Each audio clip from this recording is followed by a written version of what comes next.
Justice Chandrakumar గారికి మరియు ఈ శాంతి చర్చల కమిటీకి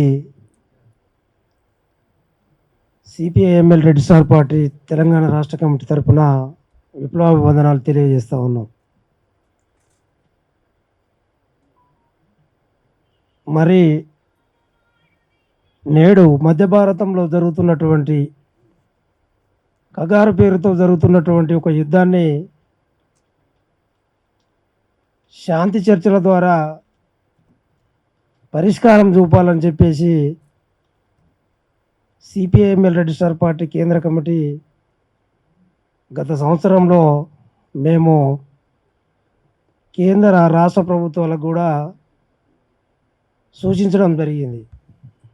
అదేవిధంగా మరి గతంలో 2004 కంటే ముందు జరిగినటువంటి చర్చలలో ప్రధానంగా ఆంధ్రప్రదేశ్ రాష్ట్రం నుంచే ఇక్కడ ఉన్నటువంటి పౌర సమాజం కానీ మేధావులు కానీ ప్రొఫెసర్లు వీళ్ళందరూ కూడా చొరవ చూపి మరి శాంతి చర్చలకు ప్రక్రియను మొదలుపెట్టినటువంటి పరిస్థితి మనం గతంలో చూసాం. నేడు ఛత్తీస్గఢ్, బస్తర్, సుక్మా లాంటి ప్రాంతాలలో, ఎందుకంటే మా పార్టీ ఆ ప్రాంతంలో కూడా ఆదివాసీ ఉద్యమాలతో కలిసి ఉన్నది. మరి అక్కడ అనేక చాలా వేలాది బేస్ క్యాంపులు అన్నీ కూడా దండకారణ్యం మీదుగా లోపలికి వెళ్ళేటటువంటి పరిస్థితులు జరుగుతూ ఉన్నాయనేది కూడా మా పార్టీ అక్కడ ఉన్నటువంటి ఛత్తీస్గఢ్ రాష్ట్ర కమిటీ కూడా మరి కేంద్ర కమిటీ సమావేశాల్లో ఏం జరుగుతూ ఉందని కూడా ఒక నివేదిక ఇవ్వడం జరిగింది. అక్కడ ఉన్నటువంటి అమాయకమైనటువంటి ఆదివాసీల పైన ఒక భయంకరమైనటువంటి భయంకరమైనటువంటి దాడులు జరుగుతూ ఉన్నాయి.